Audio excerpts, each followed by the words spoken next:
Peut-être pourrons-nous revoir cela dans 1 an ou 2, a dit mon chef, insistant sur le fait que je n'étais pas prête pour une promotion. J'ai simplement souri, j'ai commencé à travailler strictement de 8 heures à 17 heures, et je suis rentré chez moi. 3 jours plus tard, j'avais 52 appels manqués. Certaines personnes ne quittent pas une entreprise immédiatement. Elles cessent simplement de porter les responsabilités de tout le monde en silence. Et à ce moment précis, tout le système révèle enfin la vérité. Ce qui le maintenait debout n'était pas la politique, ni le leadership, ni la structure, mais une femme que tout le monde avait traitée comme invisible. La pluie glissait sur les larges parois vitrées du bureau des cadres. Chaque traînée froide rendait la pièce encore plus distante qu'elle ne l'était déjà.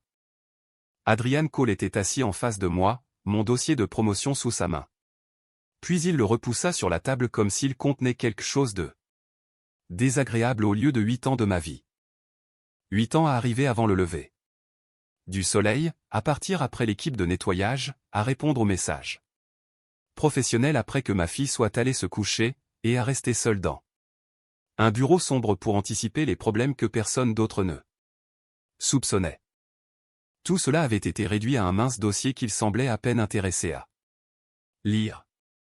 Adrian m'a dit qu'il appréciait mon dévouement, mais qu'après avoir examiné mes performances, il ne pensait pas que j'étais prête pour un rôle de direction. Les mots n'ont pas blessé immédiatement, ce qui m'a surprise. Peut-être qu'une partie de moi avait déjà anticipé la décision. Peut-être savais-je, au fond de moi, que les gens qui dépendent de votre travail ne veulent pas toujours vous promouvoir à un poste d'autorité. J'ai croisé les mains sur mes genoux pour les garder immobiles et je lui ai dit que je comprenais. Il a ajouté que peut-être dans 1 an ou 2, une fois que j'aurais développé une mentalité plus stratégique, l'opportunité pourrait être reconsidérée. Mentalité stratégique. Cette expression m'a presque fait rire parce que j'avais construit bon nombre des systèmes opérationnels qu'il décrivait maintenant dans les réunions de direction comme s'ils étaient le fruit de sa propre vision. Pourtant, je n'ai pas argumenté. Je n'ai pas élevé la voix. La discipline m'avait appris que la colère n'était pas toujours la réponse la plus forte. Parfois, la réponse la plus forte était le contrôle.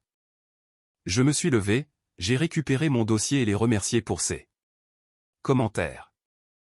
Adrian avait déjà jeté un coup d'œil à son téléphone avant que j'atteigne la porte. Au moment où j'ai franchi le couloir, quelque chose en moi n'a pas explosé. Cela s'est refermé tranquillement, complètement, et avec une finalité que je n'avais pas anticipée. Je m'appelle Vivian Parker. J'ai 42 ans. Et si quelqu'un chez Meridian Dynamics croyait que j'étais simplement une gestionnaire des opérations assidue, il ne m'avait jamais vraiment connu. Avant les bureaux vitrés, les tables de conférences polies et les conversations d'entreprises soigneusement formulées, j'ai passé 12 ans en tant qu'ingénieur de système dans l'armée de l'air. Dans ce monde-là, l'incertitude n'était pas une excuse. Quand un équipement tombait en panne pendant une mission, personne ne formait un comité pour décider qui devait être blâmé. Vous répariez le problème. Vous compreniez le système suffisamment en profondeur pour prendre des décisions sous pression, car derrière chaque défaillance technique, de vraies vies pouvaient être en jeu. Cette façon de penser m'a suivi longtemps après mon départ. C'est devenu une partie de la façon dont je me suis déplacé dans le monde. 8 ans plus tôt, lorsque j'ai rejoint Meridian, j'ai apporté plus qu'un CV avec moi. J'ai apporté du chagrin. Mon mari, Matthew, était décédé après une longue maladie, me laissant avec une fille de 10 ans, Chloé, et une vie dans laquelle je devais soudainement être mère, père, pourvoyeuse et ancre émotionnelle tout à la fois. Je ne suis pas venu à Meridian pour le statut. Je suis venu parce que j'avais besoin de stabilité. J'avais besoin d'argent pour les études, d'une assurance maladie et d'un avenir qui ne semble pas fragile pour mon enfant. À l'époque, l'entreprise tenait à peine debout. Les départements étaient déconnectés. Les dossiers étaient incohérents. Les contrats importants étaient instables. Et les connaissances opérationnelles étaient dispersées dans des dossiers à moitié terminés, laissés par des managers déjà partis. D'autres voyaient le désordre. Moi, je voyais quelque chose qui pouvait être reconstruit ici.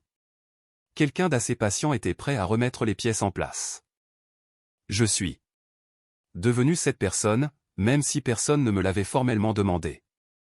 Je restais tard, arrivais tôt, documentais ce qui n'avait jamais été documenté, et réparais des processus qui avaient été négligés pendant des années. À l'époque, je me disais que c'était temporaire. Je ne comprenais pas encore qu'une entreprise peut rapidement devenir dépendante du travail silencieux de quelqu'un qui ne se plaint jamais. Au cours de mes 6 premiers mois chez Meridian, j'ai passé plus de temps avec les systèmes qu'avec moi-même.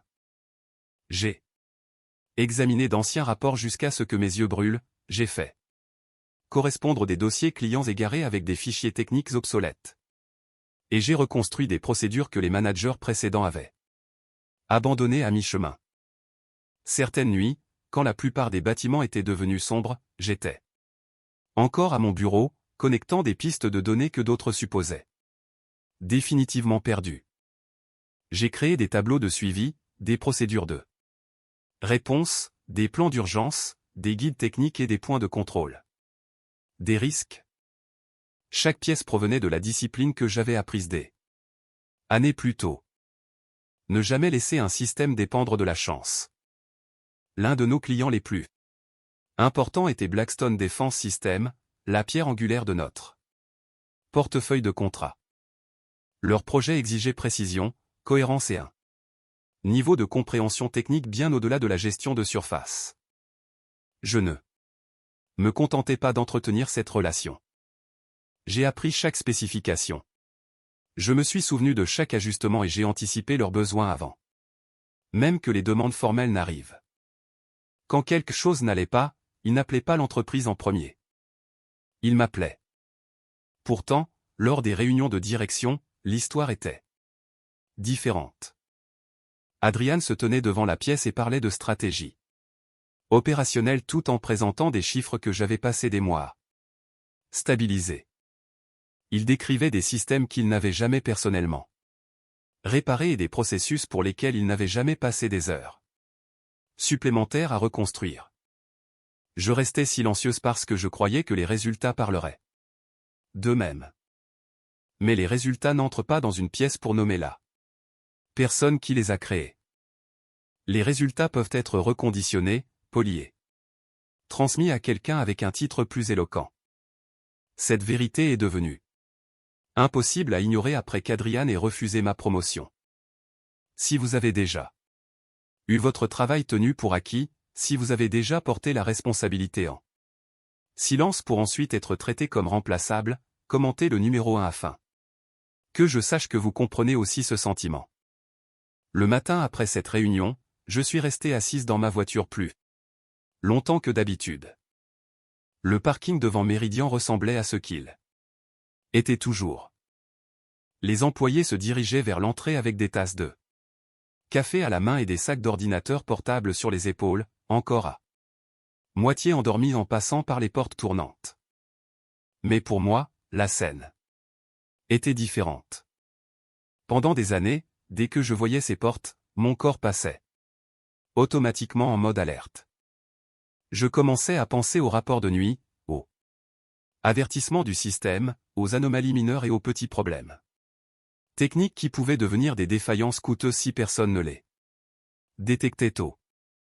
Ce jour-là, pour la première fois depuis longtemps, je n'ai pas ressenti le besoin de me précipiter à l'intérieur et de tout sauver avant que quiconque ne remarque le danger.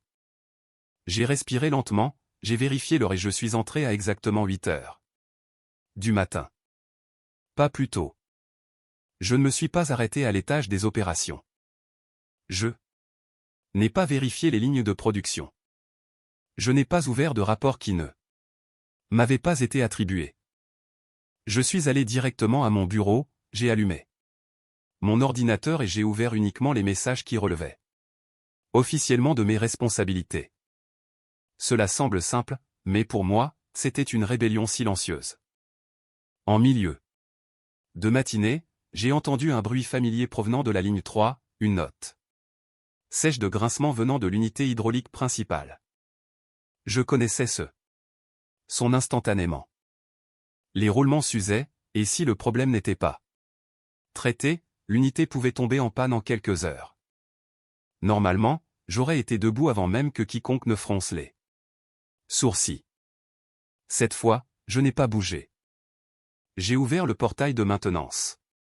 Déposé une demande appropriée, décrit clairement les symptômes, attribué le niveau de priorité adéquate, et l'ai envoyé au service responsable. Puis je suis retourné à mon travail. Mon cœur battait encore plus vite que d'habitude, car le silence peut aussi exiger du courage. Vers la fin de la matinée, Lucas Grant est venu à mon bureau, l'air à la fois familier et confus. C'était un technicien senior, compétent et honnête, mais comme beaucoup de monde chez Meridian, il s'était habitué à me voir apparaître avant que le système n'ait officiellement besoin d'être sauvé. Lucas a dit que la ligne 3 refaisait des siennes et m'a demandé si je voulais y jeter un coup d'œil. La question sonnait naturellement, car pendant 8 ans, tout le département avait développé le même réflexe lorsqu'un bruit étrange apparaissait, lorsque les chiffres déviaient, lorsque les documents devenaient difficiles à interpréter. Trouvé Vivian. Je l'ai regardé et lui ai calmement expliqué que j'avais déjà soumis une demande de maintenance et que l'équipe responsable s'en occuperait. Lucas cligna des yeux comme si j'avais répondu dans une autre langue. Il me rappela que d'habitude, je résolvais moi-même ces problèmes et que le système était pratiquement ma reconception. Je lui offris un petit sourire poli et lui dis que je me concentrais sur mes responsabilités assignées. Il n'y avait aucun sarcasme dans ma voix, aucune colère. Seulement une limite. Le plus triste, c'est que dans un lieu de travail sain, une limite ne devrait choquer personne. Chez Meridian, la réaction de Lucas m'a montré à quel point les choses avaient mal tourné au fil des ans. Il ne considérait plus mon travail supplémentaire comme un soutien inhabituel. Il le traitait comme une condition permanente. Dans l'après-midi, l'équipe de maintenance était toujours en difficulté. Le technicien assigné au problème n'était pas suffisamment familier avec la configuration hydraulique qui avait été modifiée au fil du temps. Ils ont ouvert la documentation, mais ne savaient pas par où commencer. J'ai entendu des pas, des conversations, et le silence inégal d'une ligne qui ne fonctionnait plus correctement. J'ai continué à travailler sur mon rapport de conformité. Si cette partie de l'histoire vous rappelle des personnes qui sont censées tout sauver tout en étant ignorées, veuillez aimer cette vidéo. Parce que parfois, la vérité n'apparaît que lorsque la personne qui porte le système cesse enfin de le porter seule. Au début de l'après-midi, le bruit de la ligne 3 n'était plus subtil. Il était devenu plus aigu, plus lourd et plus difficile à ignorer. Assez pour faire tourner la tête des gens près de l'unité. Un petit groupe se rassembla autour de l'équipement, parlant à voix basse tout en jetant un coup d'œil vers mon bureau comme s'ils attendaient assez longtemps pour que je me lève. Je sentais tout cela sans quitter mon écran des yeux. Un peu plus tard, Owen Fletcher de la maintenance arriva. Owen était compétent, mais sa spécialité ne s'étendait pas en profondeur à cet assemblage hydraulique. Il s'accroupit à côté de l'unité, ouvrit le panneau, vérifia quelques relevés et compara plusieurs valeurs avant de se lever avec l'expression d'un homme qui était entré dans un labyrinthe sans carte. Finalement, il se dirigea vers moi. Il dit qu'il avait examiné l'unité et croyait que quelque chose à l'intérieur de l'assemblage était mal aligné.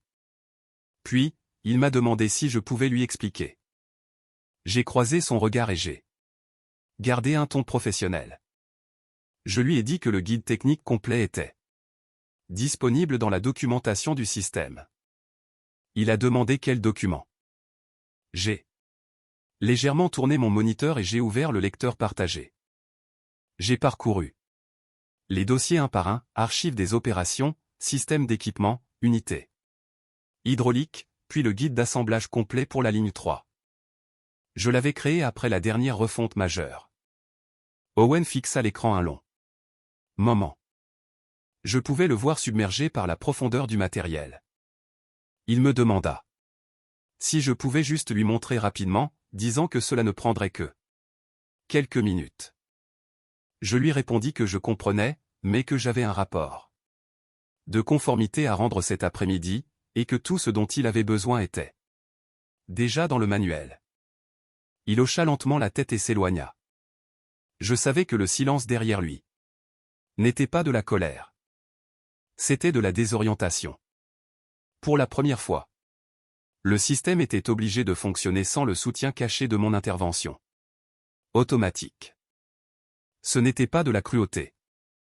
C'était de la clarté. À partir du milieu de l'après-midi, les conséquences commencèrent à se propager exactement comme je l'avais toujours su, si personne n'intervenait tôt. La ligne 3 a ralenti, puis s'est arrêtée par section. Les plannings de production ont été modifiés. Les équipes de coordination ont commencé à passer des appels urgents. Les conversations sur le sol ont perdu leur rythme calmé. Sont devenues plus nettes, plus courtes, plus anxieuses. Quelqu'un a rouvert ma documentation. Quelqu'un a demandé l'accès à un dossier plus ancien. Quelqu'un a cherché la dernière version de configuration qu'il n'avait jamais eue besoin de trouver par lui-même auparavant. J'ai entendu mon nom plusieurs fois, venant de différentes zones de l'étage. Chaque fois, mon vieil instinct essayait de me faire lever de ma chaise. Il me disait que je pouvais résoudre le problème rapidement. Il me disait que laisser les choses s'aggraver était irresponsable. Il me disait que les gens décents ne restent pas assis pendant que leurs collègues sont en difficulté. Mais une autre voix en moi, plus stable et plus honnête, posait une question plus difficile. Qui avait été décent envers moi alors que mon travail était transformé en l'accomplissement de quelqu'un d'autre? Qui avait pensé à moi quand je rentrais tard? Quand Chloé dînait sans moi? Quand je me promettais de rééquilibrer ma vie après une seule crise de plus? Je ne sabotais pas le système. Je ne le protégeais simplement plus de la négligence structurelle que la direction avait ignorée pendant des années. À exactement 17 heures, j'ai enregistré mon rapport, éteint mon ordinateur, pris mon sac et me suis levé. Quelques personnes m'ont regardé. Peut-être s'attendaient-elles à ce que je m'arrête, que je soupire et que je dise que j'allais jeter un coup d'œil rapide. Mais je ne prononçais plus ces mots. J'ai traversé les portes tournantes, suis sorti dans la soirée grise et j'ai traversé le parking sans me retourner. Pour la première fois depuis des années. Je n'avais pas de liste mentale de problèmes à résoudre plus tard dans la nuit. Je les avais laissés chez Méridian, là où ils appartenaient. Ce soir-là, lorsque j'ai ouvert ma porte d'entrée avant 18 heures, j'ai presque méconnu le rythme de ma propre vie. La maison sentait légèrement le linge propre et quelque chose de chaud provenant du four. La lumière douce de la cuisine se répandait sur la table en bois où Chloé avait étalé des notes, des papiers et son ordinateur portable ouvert. Elle leva les yeux au moment où elle m'entendit entrer, et ses yeux s'écarquillèrent de surprise. Elle m'appela maman et me demanda pourquoi j'étais rentré si tôt. Cette question aurait dû être ordinaire, mais elle serra quelque chose dans ma poitrine. Un enfant ne devrait pas être surpris de voir sa mère rentrer à une heure raisonnable. J'ai posé mon sac à côté du comptoir, j'ai enlevé mon manteau. Et je lui ai dit que je venais de réaliser que mon temps méritait un meilleur traitement que celui que je lui accordais. Chloé m'a regardé un long moment. Comme si elle essayait de décider si cette phrase signifiait que quelque chose de terrible s'était produit. Puis elle a souri. Ce sourire m'a blessé de la manière la plus douce. Nous sommes restés assis ensemble plus longtemps que nous ne l'avions fait depuis des mois. Chloé a parlé de listes d'universités, de bourses, d'un essai qu'elle écrivait et du débat qu'elle allait avoir. J'ai écouté sans vérifier mon téléphone. Aucune partie de mon esprit n'était piégée à Méridian. J'étais entièrement présente. Et cela m'a rendue heureuse et honteuse à la fois. Depuis combien de temps ma fille ne m'avait-elle pas vue simplement assise et immobile? Quand mon téléphone professionnel a commencé à vibrer sur le comptoir de la cuisine, je l'ai regardé une fois et l'ai retourné. Si vous aussi, vous pensez que personne ne devrait perdre sa vie de famille simplement pour compenser un lieu de travail défaillant, abonnez-vous à la chaîne. Car c'est ici que nous nous rappelons mutuellement que notre valeur n'est pas mesurée par l'épuisement que nous sommes prêts à subir pour les autres. Après le dîner, Chloé a rapproché sa chaise et a ouvert son essai sur l'ordinateur portable. Elle écrivait sur la résilience après la perte, sur la façon dont une famille peut changer de forme et continuer à s'aimer. J'ai lu chaque ligne et j'ai réalisé que ma fille avait grandi d'une manière que je n'avais pas pleinement perçue, parce que j'étais trop occupé à prouver que j'étais assez forte pour ne pas m'effondrer. Certaines phrases m'ont fait m'arrêter, non pas parce qu'elles étaient mal écrites, mais parce qu'elles étaient trop vraies. Chloé écrivait que sa mère pouvait réparer presque tout, sauf son propre besoin de repos. Pendant quelques secondes, je n'ai pas pu parler. Elle a cru qu'elle avait fait quelque chose de mal et m'a rapidement demandé si elle devait changer la phrase. J'ai secoué la tête. Je lui ai dit que la phrase était belle, mais qu'elle me faisait réfléchir. Chloé s'est penchée en arrière et a dit doucement qu'elle aimait cette version de moi. La version qui ne répondait pas aux emails en lui parlant, qui ne souriait pas en regardant l'heure, qui n'avait pas toujours l'air de devoir se lever et courir vers une autre urgence. Cette phrase est restée gravée en moi plus longtemps que n'importe quelle évaluation de performance qu'Adrian m'ait jamais donnée. Plus tard cette nuit-là, mon téléphone professionnel n'a cessé de vibrer. Des notifications d'erreurs, des appels manqués, des alertes d'opération et un email marqué urgent s'empilaient les uns après les autres. Je ne les ai pas ouverts. Non pas parce que je ne me souciais pas des conséquences, mais parce que je m'en étais soucié trop longtemps d'une manière qui permettait à tous les autres d'éviter la responsabilité. J'ai rangé le téléphone dans un tiroir du salon, je suis retourné auprès d'eux. Chloé et je lui ai demandé comment elle voulait réviser la fin de son essai. À ce moment-là, j'ai compris qu'une carrière ne devrait pas me demander de disparaître de ma propre vie. Si l'entreprise ne pouvait fonctionner que lorsque je sacrifiais chaque soirée, alors le problème n'était pas mon manque de dévouement. Le problème était un système qui avait appris à le consommer. Le lendemain matin, je suis entré chez Méridian à 8 heures pile à nouveau. L'atmosphère à l'intérieur du bâtiment était complètement différente.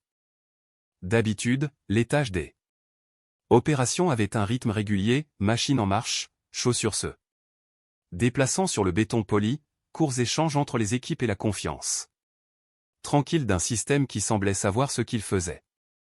Ce matin-là, le rythme avait été remplacé par une tension basse et lourde. Les gens se déplaçaient plus vite que d'habitude, comme si la vitesse pouvait masquer l'incertitude. La ligne 3 était complètement hors ligne. 2 lignes voisines avaient ralenti car elles dépendaient de sa production. Le travail en retard apparaissait sur le tableau de production en rangée rouge qui semblait se multiplier chaque fois que quelqu'un rafraîchissait l'affichage. J'ai vu le chef de production froncer les sourcils, le personnel de maintenance se relayer avec la documentation, et plusieurs cadres moyens faire les 100 pas. Le téléphone pressé contre l'oreille. À travers les parois vitrées au-dessus du plancher, j'ai vu Adrian dans son bureau. Une main tenant son téléphone, tandis que l'autre passait dans ses cheveux avec frustration. Je n'entendais pas l'appel, mais son expression me disait que ça n'allait pas bien. Je me suis assise à mon bureau, j'ai allumé mon ordinateur et j'ai commencé le travail qui m'était assigné. Certains auraient pu appeler cela de la froideur. Moi, je l'appelais de la précision. J'avais documenté les procédures, créé les guides, envoyé des avertissements et stabilisé les risques. Pendant des années. J'en avais fait trop pour que Méridian n'ait jamais à voir le gouffre devant lequel elle se trouvait maintenant, mais ce gouffre n'était pas apparu du jour au lendemain à cause de moi. Il existait depuis des années, caché derrière ma volonté constante d'y intervenir. La matinée s'est déroulée dans des voies urgentes et des pas rapides. Je me suis concentré sur ma soumission de conformité et j'ai vérifié chaque élément avec soin, comme je l'avais toujours fait. La seule différence était que cette fois, je n'ai pas automatiquement étendu ma responsabilité simplement parce que d'autres personnes paniquaient. Vers le milieu de la matinée, Adrian est apparu près de mon bureau. Il essayait d'avoir l'air calme, mais la tension de sa mâchoire et la vitesse de son discours le trahissaient. Il a dit qu'il y avait un problème urgent avec le contrat Blackstone. Ils avaient envoyé des spécifications mises à jour pendant la nuit et avaient besoin de documents techniques révisés immédiatement. Il a demandé où se trouvaient ces documents. Je lui ai dit qu'ils se trouvaient dans le lecteur partagé sous les contrats clients, dans le dossier Blackstone System, organisé par composants et date de révision. Adrian me regarda comme si la réponse était trop vague pour être utile. Il a dit qu'il y avait des centaines de fichiers et a demandé lequel spécifiquement. J'ai légèrement tourné mon écran et j'ai parcouru les dossiers avec une aisance habituelle.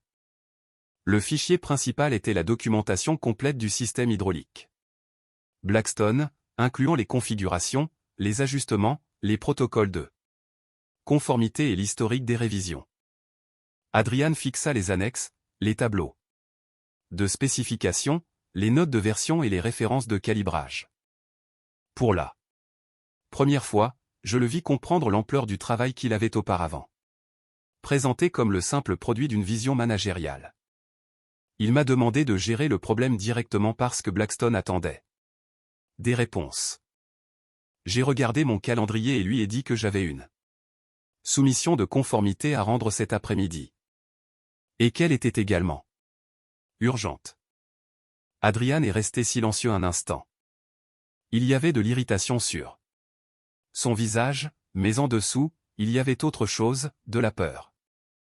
Il se tenait face à des problèmes qu'il supposait contrôler, pour découvrir que ce qu'il contrôlait, c'était le droit d'en parler en réunion. Pas la capacité de les résoudre. Je n'ai pas élevé la voix. C'est ce qui a rendu le moment si clair. Je ne rejetais pas l'entreprise. Je rejetais le rôle de pont invisible. La personne que tout le monde traversait pendant que quelqu'un d'autre revendiquait la propriété de la route. L'appel d'urgence est arrivé juste avant midi. Salle de conférence B. Présence immédiate requise. Quand je suis entré, l'atmosphère était passée de la tension à quelque chose de proche de la panique. Adrian était assis d'un côté de la table, plus pâle que d'habitude. Victor Hay, PDG de Méridian, était assis en bout de table, avec une pile de documents imprimés à la hâte devant lui. Sur le grand écran, le général Arthur Blackstone, représentant notre client le plus important. Son expression était sévère et sa déception impossible à manquer. Le visage de Victor s'est légèrement adouci lorsqu'il m'a vu, comme quelqu'un qui voit une carte apparaître alors qu'il est perdu. Il m'a demandé d'expliquer ce qui se passait. Je me suis assise, j'ai posé mon carnet devant moi et j'ai gardé ma voix égale. Le général Blackstone a déclaré que son équipe d'ingénieurs constatait de graves défaillances hydrauliques lors des tests de contrainte, instabilité de la pression, déclenchement incorrect des dispositifs de sécurité, et crainte que le problème ne soit un défaut de conception. J'ai répondu immédiatement que ce n'était pas un défaut de conception. C'était un problème de calibrage dans la séquence de régulation de la pression, déclenché lorsque leurs nouveaux paramètres opérationnels étaient appliqués, sans ajuster les couches de rétroaction correspondantes. Le système avait des dispositifs de sécurité intégrés, mais chaque couche devait être recalibrée en fonction des valeurs révisées. Je parlais assez lentement pour que la salle puisse suivre, mais je ne simplifiais pas excessivement le problème au point de le rendre inexact. Adrian était assis à côté de moi, réussissant à peine à cacher qu'il ne comprenait pas la structure technique plus profonde. Victor a demandé ce dont j'avais besoin pour résoudre le problème immédiatement. La salle est devenue silencieuse. Je les regardais, et à ce moment-là, j'ai senti 8 ans de silence derrière moi. Je n'étais plus la personne qui demandait à être reconnue. J'étais la seule personne dans la pièce à avoir la réponse complète. J'ai dit à Victor que je pouvais guider l'équipe technique de Blackstone à travers le processus de recalibrage. Mais la procédure complète était déjà documentée dans la section 7.2 du dossier technique. Après que je l'ai dit, le silence dans la pièce a changé de forme. Avant, c'était de la confusion. Maintenant, c'était de la reconnaissance. Le général Blackstone se pencha légèrement vers la caméra et demanda si je pouvais confirmer que le système répondrait toujours à leurs exigences si le protocole était suivi correctement. J'ai dit, oui, tant que les contrôles de pression de niveau intermédiaire ne sont pas ignorés et que l'ancienne configuration n'est pas appliquée aux nouveaux paramètres. Il hocha la tête. Et dans ce hochement, il y avait un niveau de confiance que j'avais rarement reçu de ma propre direction. Victor se tourna à nouveau vers moi, sa voix plus directe. Il demanda quelle autorité, quelles ressources et quel calendrier j'avais besoin pour tout stabiliser. Je savais que cette question aurait dû être posée des années plus tôt, pas quand un contrat majeur était en jeu, pas quand la production s'était arrêtée, et pas alors qu'un client stratégique fixait directement le point le plus faible de Meridian. J'ai posé les 2 mains sur la table et j'ai dit calmement qu'avant de répondre, il devait savoir quelque chose. J'avais été approché par Nordstar Défense Technologies. Il m'avait offert un poste de direction avec une réelle autorité sur les systèmes techniques et les opérations. Personne n'a parlé tout de suite. Adrian s'est tourné vers moi si rapidement que sa chaise a fait un petit bruit. Victor plissa les yeux. Non pas de colère, mais de calcul. Sur l'écran, le général Blackstone semblait le moins surpris. Il a dit que cela avait tout son sens parce que j'étais la seule personne chez Meridian à avoir constamment compris leur système. Ces mots se sont posés sur la pièce avec un poids indéniable. À cet instant, la question n'était plus de savoir si je méritais un poste de direction. La question était de savoir si Meridian pourrait survivre à la perte de la personne qu'elle avait sous-évaluée pendant des années. La déclaration du général Blackstone atterrit dans la salle de conférence comme un seau à poser sur une vérité que tout le monde avait évitée. Il n'éleva pas la voix. Il ne menaça pas de façon dramatique, mais chaque mot portait un poids. Si Meridian ne pouvait pas retenir les personnes qui faisaient réellement fonctionner les systèmes, Blackstone devrait reconsidérer le partenariat. Ce n'était pas un avertissement en l'air. C'était une position commerciale claire. Et tout le monde à la table en comprenait la valeur. Blackstone n'était pas seulement un gros client. C'était la preuve de la capacité de Meridian. Le contrat qui aidait les autres clients à faire confiance à nos compétences techniques. Si Blackstone partait, les dommages ne se limiteraient pas à la perte de revenus. Cela affecterait la réputation, les prévisions de production et la confiance du marché. Je restai immobile et ne ressentis pas la joie de la vengeance. Ce que je ressentis était plus compliqué. Une partie de moi souffrait. Parce qu'il avait fallu risquer de perdre un client pour qu'il me voie enfin. Une autre partie de moi ressentit un soulagement, car la vérité n'était plus prisonnière dans ma tête. Elle était au milieu de la pièce, prononcée par quelqu'un d'extérieur à l'entreprise, par un général représentant le compte que j'avais protégé pendant des années. Victor resta silencieux pendant plusieurs secondes. Puis, il prononça mon nom d'une voix différente. Elle ne portait plus la distance polie d'un PDG s'adressant à un subordonné. Elle portait une réelle urgence. Il a dit que Meridian ne voulait pas me perdre. Et que quoi que Northstar offrait, l'entreprise pourrait envisager de s'aligner. Je n'ai pas répondu immédiatement. Pendant 8 ans, j'avais réagi rapidement, réparé rapidement et m'étais ajusté rapidement. Cette fois, je me suis donné la permission de ralentir. J'avais besoin qu'ils comprennent que ma valeur n'était plus quelque chose qu'ils pouvaient évaluer à la hâte en période de crise. La reconnaissance qui n'arrive que lorsque la perte devient coûteuse reste de la reconnaissance, mais elle n'est pas suffisante en soi. Quand j'ai enfin parlé, j'ai dit que le problème n'était pas seulement le salaire ou le titre. Si l'argent seul avait été le problème, j'aurais peut-être quitté bien avant. Ce dont j'avais besoin, c'était d'une vraie reconnaissance, d'une autorité claire. Et de la capacité de diriger les systèmes que j'avais discrètement entretenus pendant des années. J'avais besoin du pouvoir de façonner la structure, de former les équipes, d'assigner les responsabilités et de construire des processus afin que Meridian ne survive plus grâce à l'épuisement de quelques personnes invisibles. Adrian se déplaça sur sa chaise. Je n'avais pas besoin de le regarder pour savoir qu'il était mal à l'aise. Mais je ne parlais pas pour l'humilier. Je parlais parce que la vérité ne pouvait plus continuer à être enveloppée dans un langage d'entreprise polie. Victor écouta attentivement, peut-être pour la première fois. Il n'entendait pas un rapport filtré, transmis par des couches de management. Il entendait directement de la personne qui touchait le système chaque jour. J'ouvris mon dossier, en sortis une seule feuille de papier, et la posai sur la table. Ma lettre de démission. Adrian se tourna brusquement vers moi. Victor le ramassa, le lut rapidement et le reposa avec une main plus lourde qu'avant. Il dit « non ». Juste un mot. Mais pas comme un ordre.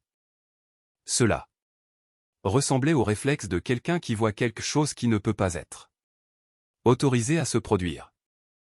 Il annonça qu'il créerait un nouveau poste, directeur des opérations techniques. Je lui rapporterai directement, avec pleine autorité, sur les systèmes, les processus et la mise en œuvre technique. Le salaire, les avantages sociaux et les ressources seraient ajustés en conséquence. La pièce sembla soudain plus petite. Non pas parce que les murs avaient bougé, mais parce que l'équilibre des pouvoirs avait complètement changé. Adrian ouvrit la bouche, puis la referma. Pour la première fois depuis que je le connaissais, il n'avait rien à dire pour combler le silence. J'ai regardé la lettre de démission posée sur la table, puis Victor. Une décision majeure n'arrive pas toujours comme un coup de tonnerre. Parfois, elle vient par le silence, quand on a enfin assez de recul pour se demander ce que l'on veut vraiment.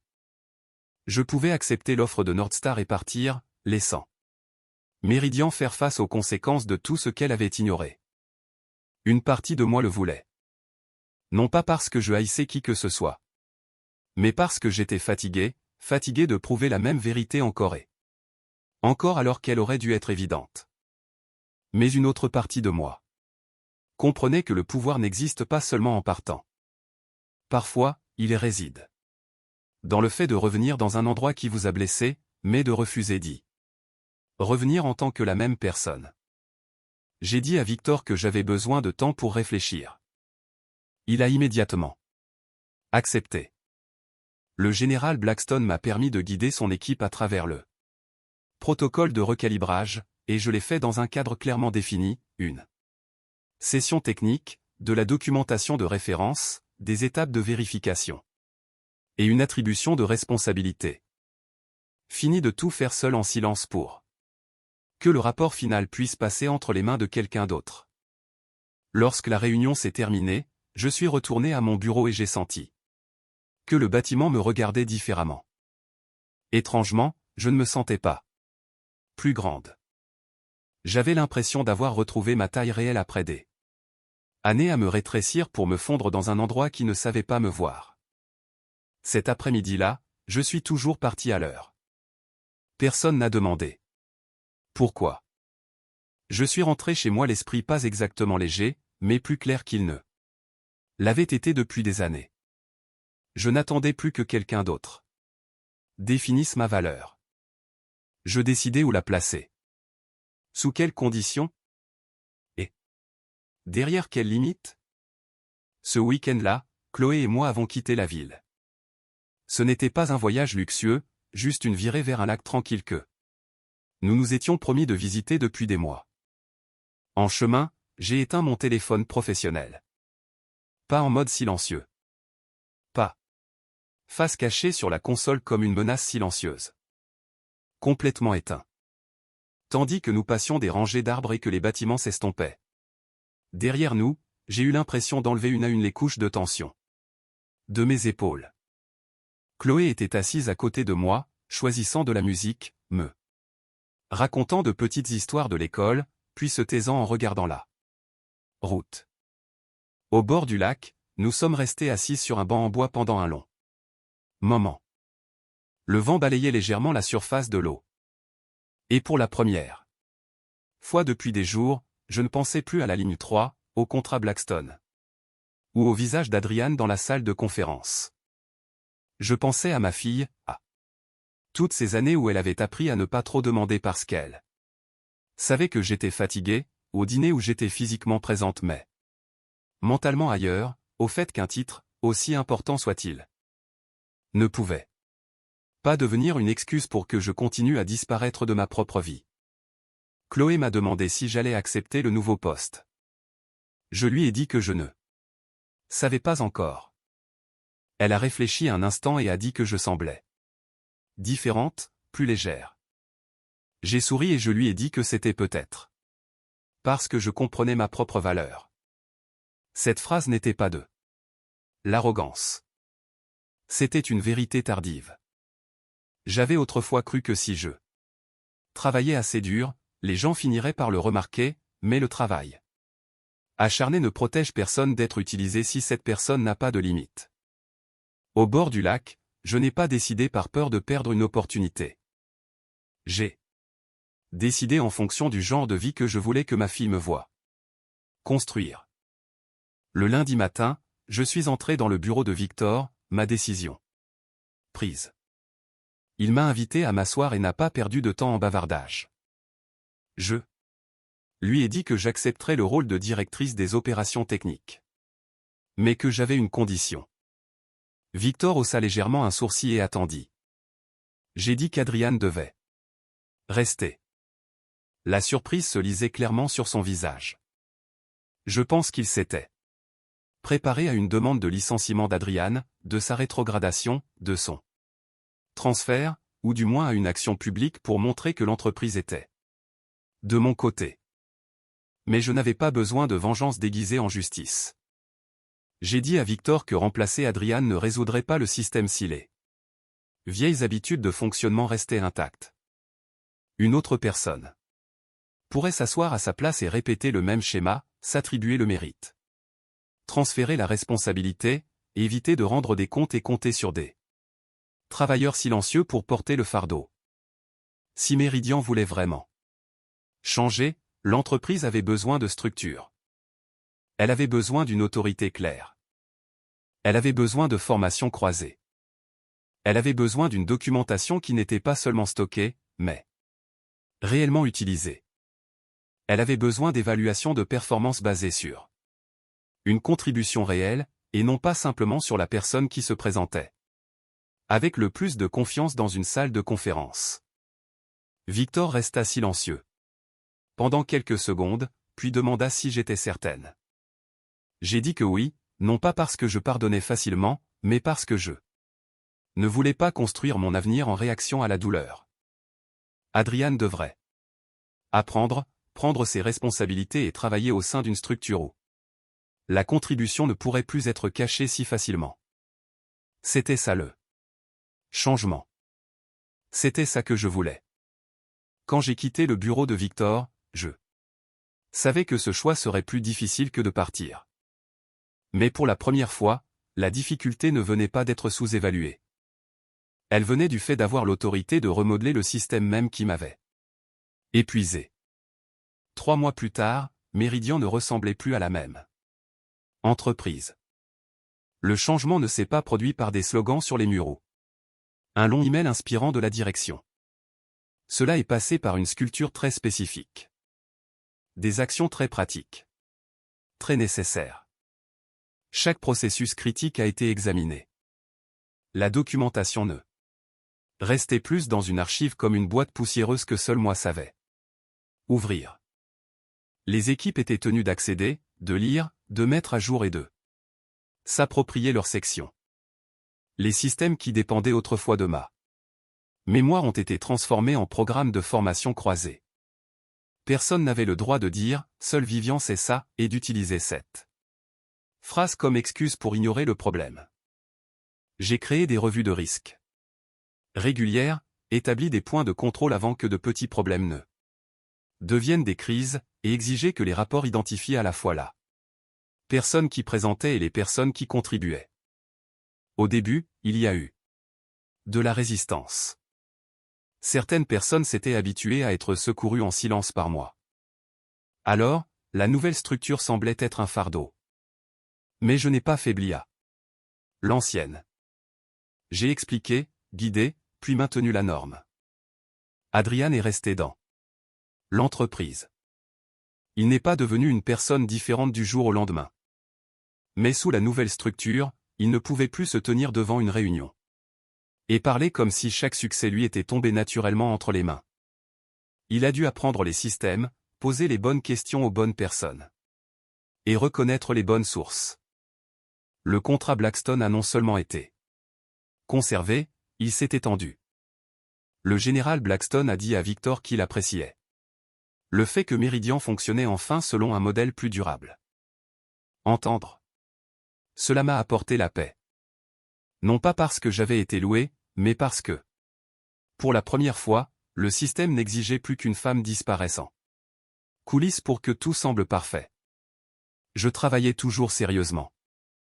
Je me souciais toujours des résultats. Mais à exactement 17 heures, j'ai éteint mon ordinateur et je suis rentré chez moi. Cette fois, rien ne s'est effondré après mon départ. La plus grande leçon que j'ai apprise n'est pas qu'une entreprise peut changer lorsqu'elle est poussée dans la crise. J'ai appris que ma valeur ne devrait jamais être mesurée par ce que je peux endurer en silence. Pendant des années, j'ai cru que si je travaillais un peu plus dur, restais patiente un peu plus longtemps, et me prouvais une fois de plus, quelqu'un finirait par se retourner et dire qu'il avait tout vu. Mais la reconnaissance n'arrive pas naturellement pour les personnes qui continuent de cacher le coût de leur propre effort. Quand j'ai cessé de me surmener, tout est devenu clair. Le système n'était pas aussi fort que tout le monde le pensait. Il avait simplement été soutenu par mon dévouement illimité. Et quand j'ai posé des limites, non pas pour punir qui que ce soit, la vérité s'est révélée. Je ne regrette pas d'avoir accepté le nouveau rôle. Je ne regrette pas non plus d'avoir refusé de me venger d'Adrian. La vengeance m'aurait peut-être satisfaite un instant, mais reconstruire le système m'a donné un contrôle durable. Chloé m'a vu à son débat. Je me suis assise au 3e rang et j'ai applaudi. Plus fort que quiconque quand elle a terminé de parler. Quand elle a baissé les yeux et a vu que j'étais vraiment là, j'ai su que j'avais fait le bon choix. Non. Pas parce que ma carrière n'avait pas d'importance, mais parce que ma carrière n'exigeait plus que je disparaisse de ma vie personnelle. Si vous aviez été à ma place, auriez-vous accepté l'opportunité de réparer le système de l'intérieur? Ou seriez-vous parti sans jamais regarder en arrière? Partagez vos réflexions. Parce que je crois que chaque personne qui a déjà été ignorée a sa propre réponse. Merci d'avoir regardé la vidéo en entier. Si cette histoire vous a parlé, veuillez laisser un like, vous abonner à la chaîne, et continuez à vous rappeler que la vraie valeur ne devrait jamais être payée par l'épuisement.